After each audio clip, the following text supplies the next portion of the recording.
What's up guys, welcome back to my channel. I'm going to be talking today a bit about my story and how I went from being someone who's really shy, reserved, really anxious, to being someone who's a bit more confident in themselves. If you don't want to watch this, that is okay, you have no obligation to, as you should already know. But let's start from the beginning. I'll also be including some photos and stuff where relevant. I started my primary school journey, or elementary school if you're in the States, or whatever you call it, but basically the first phase of real school. You know, you've got your preschool, you've got your kindergarten, and then you've got your year one or grade one or whatever. That is primary school. I started my primary school in a country called Namibia. I was actually born in Zimbabwe, but I moved to Namibia when I was pretty young. So I started there. I went to, I think it was 2 different schools mainly. The second school that I went to was a school I spent most of my primary school years in, because I moved there when I was in grade 2 or year 2 or whatever you want to call it. So when I moved to this new school, this school was very much so it was your typical kind of rich private school sort of situation. I stuck mainly with this friend who I'd been friends with since my previous school, and some other friends. But the main thing I remember from this sort of period of my life was like how shy I was and how reserved I was. I was super skinny and not that good at sport. And if you're super skinny and not that good at sport and you're a nerdy kid, which I was, I loved to read books and I was obsessed with learning things. You know, you tend to get bullied. I remember people, you know, calling me names for being skinny, bullying me for the things I wore. Just kid stuff, normal kid stuff. So I was very shy and reserved, and I didn't really, I talked to my friends of course, and yeah, my friends were great. There was this one moment where a group of boys, they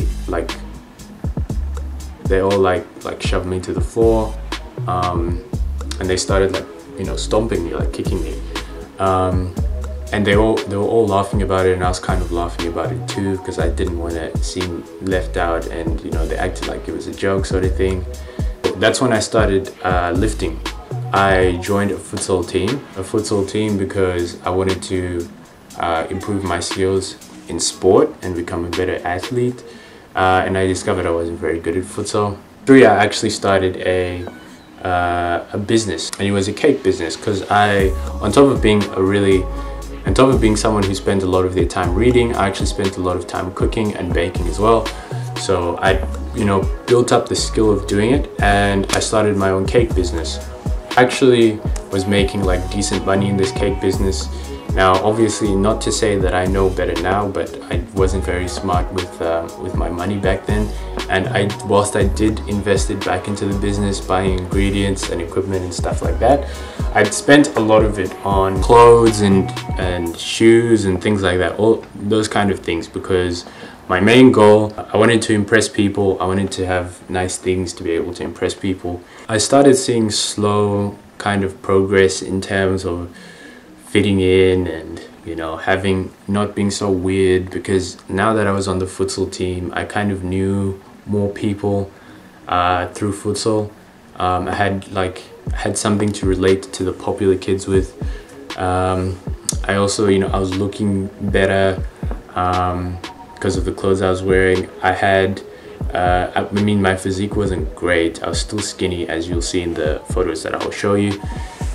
But I was doing okay. I was slowly starting to do okay. We moved countries, so we moved from Namibia to Australia. This is where things started to get a bit more interesting. And when I got to the school, I was actually pretty popular, for the simple fact that I came from Africa. I was this new kid on the block. I sounded different. I looked different. I acted different. I was just a completely different. To them, I may as well have been an alien. Yeah, it was cool. It was different. It was nice. That's when I made friends with Gerald, who I did a podcasting with in one of my other videos. Maybe you've watched it, maybe you haven't. We became best buddies, and yeah, life was pretty good here.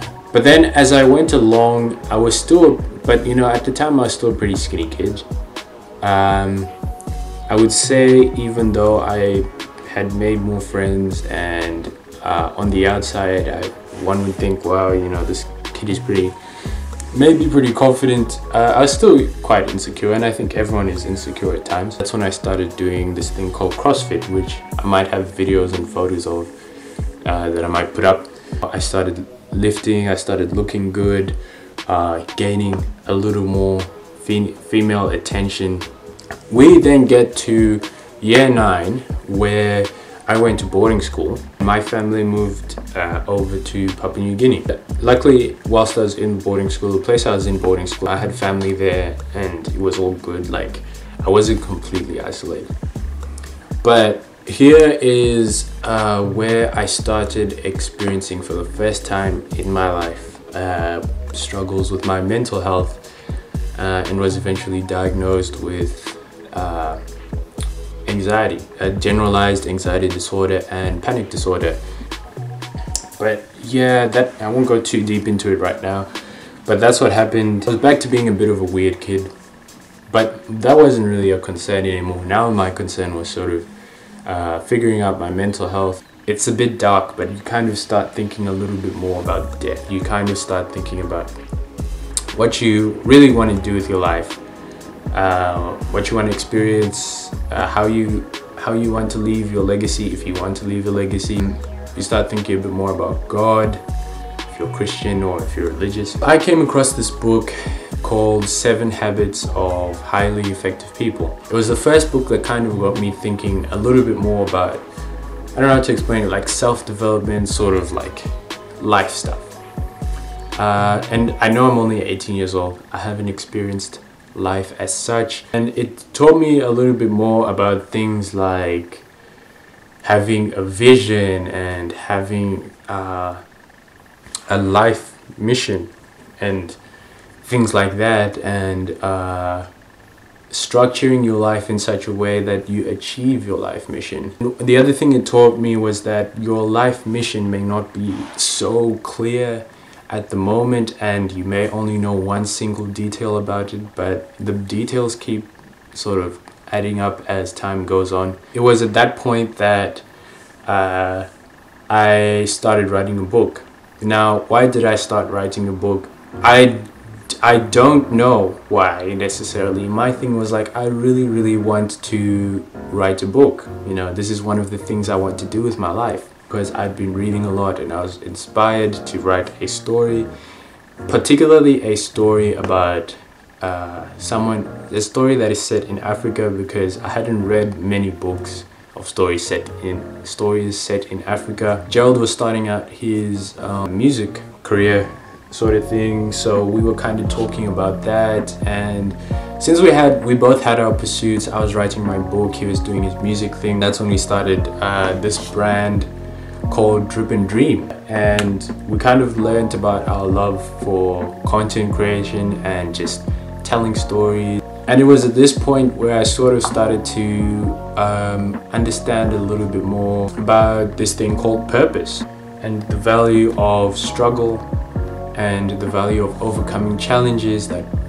are required for you to fulfill your purpose. That year I actually went back to Namibia, met up with a few of my friends, and the other thing I forgot to discuss was, all this time I was in Australia, I was kind of on this quest to become someone that would be able to impress the people who bullied me back in Namibia. And when I went back to Namibia, I kind of had this closure that it doesn't really matter all that much. Maybe part of that was because I felt I had become more confident in myself. I felt my style was a bit better, and I'd packed all the superficial stuff was a bit better. I looked better. I put on a bit of muscle. When I came back, I got out of boarding school. I went back to Dabo. At that point, I'd started to kind of overcome my anxiety, and so I was enjoying life more. I was back to lifting. I put on a bit of size, quite a bit of size. I'll show you the transformation photo. I know this story is a bit all over the place, but I sort of started as someone who's super shy, super not confident, didn't really want to interact with people, to being this person who was more confident, more social. I was going out with friends.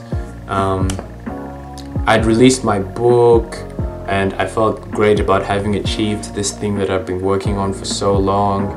I was helping out Gerald more with his music stuff and it was going well. And I just felt overall better about myself. And the lesson here is that doing things that make you feel you're making some kind of progress or getting better at something in some way, or fulfilling some kind of purpose, I do genuinely believe that helps a lot with your confidence and with your overall feeling good about yourself sort of thing. I'm still the weird, awkward, sarcastic person maybe I was back then. The difference now is that I've accepted it, and I know this personality, whether I like it or not, is the way God made me. And I also know that I'm fulfilling a purpose that God made for me. Fast forward, I moved to Canberra, I'm here now, and I'm feeling better than ever. About to finish high school, about to go into uni to do an engineering degree. So thankfully all those years spent reading and being a nerd in primary school ultimately added up to something. I'm hoping my cousin Gerald and I are working on something which we hope to launch on a more obvious kind of scale in the future. Anyway, hope you enjoyed that story and I'll catch you guys in the next vlog.